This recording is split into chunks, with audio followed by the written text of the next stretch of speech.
Bismillahirrahmanirrahim. Assalamualaikum warahmatullahi wabarakatuh. Bismillah, alhamdulillah, wassalatu wassalamu ala rasulillah.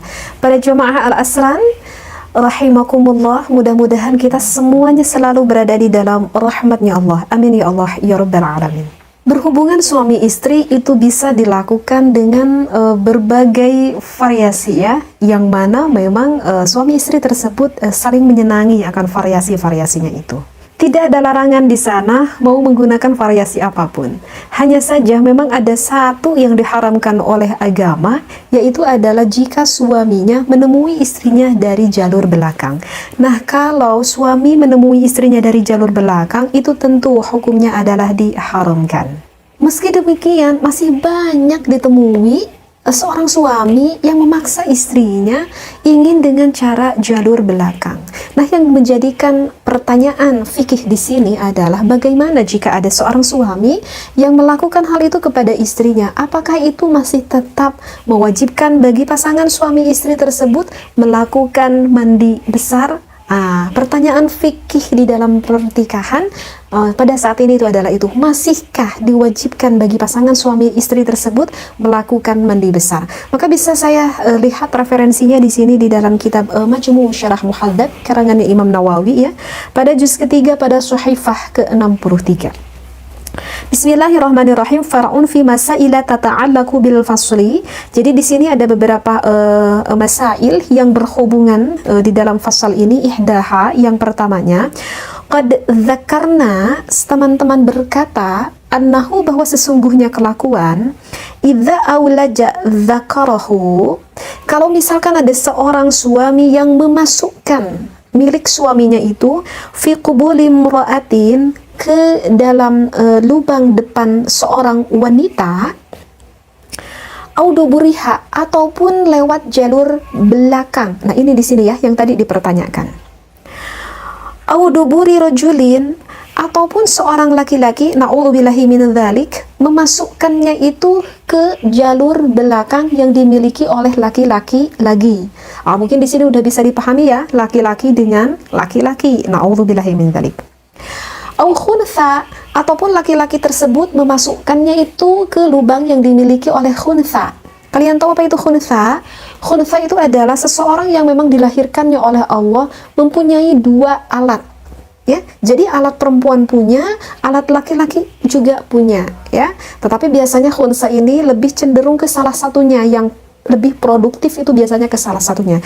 Jadi yang dikatakan khunsa di sini adalah bukan seorang laki-laki tetapi yang senang banget berdandan seperti wanita. Bukan, itu bukan dinamakan khunsa. Ataupun begitu juga sebaliknya, seorang wanita dilahirkannya sebagai seorang wanita yang sempurna tetapi senang banget berdandan ataupun berkepribadian seperti layaknya seorang laki-laki. Dan itu juga bukan dikatakan khunsa ya. Jadi yang dikatakan khunsa di sini adalah memang dilahirkannya mempunyai dua alat reproduksi seperti itu.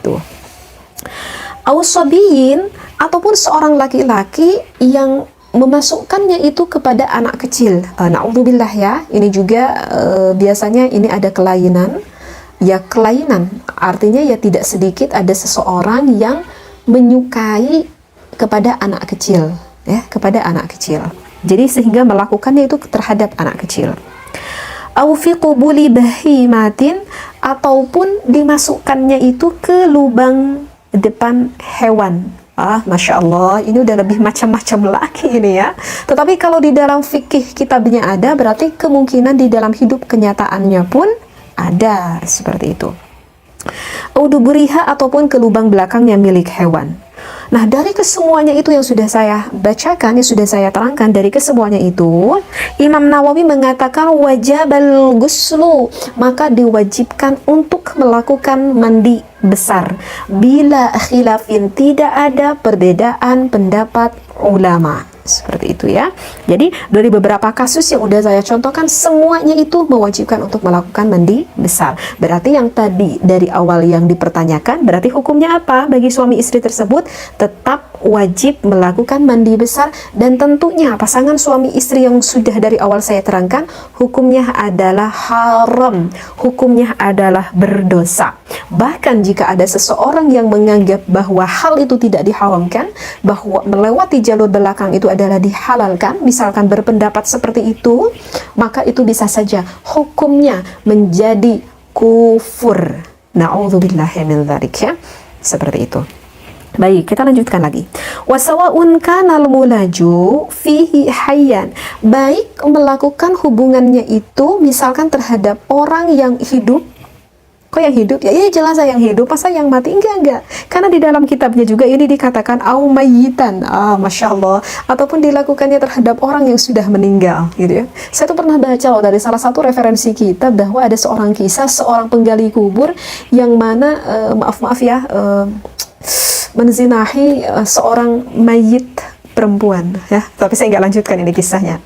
Ini di dalam kisahnya memang ada orang yang melakukan seperti itu, au mayitan, terhadap jenazah yang sudah meninggal. Au majnunan, ataupun dilakukannya terhadap orang yang gila. Masya Allah. Au mukrahan, ataupun dilakukannya itu dengan dipaksa, ya. Au mubahan, ataupun melakukannya itu diperbolehkan. Kalau diperbolehkan berarti kepada siapa? Ke zaujati, yaitu berarti kepada istrinya, tetapi lajur depan, bukan lajur belakang. Au muharraman, ataupun yang dimahramkan. Wajibu, maka wajib 'alal muriji wal muraji, bagi dua orang tersebut, ya, al mukallafaini, yang mana dua-duanya itu hukumnya yang sudah mukallaf. Artinya mukallaf itu adalah yang baligh, juga serta mempunyai akal, serta selamat juga dari panca inderanya, ya. Wa 'alan nasi wal mukrahi, ya, bagi manusia dan juga makruhan.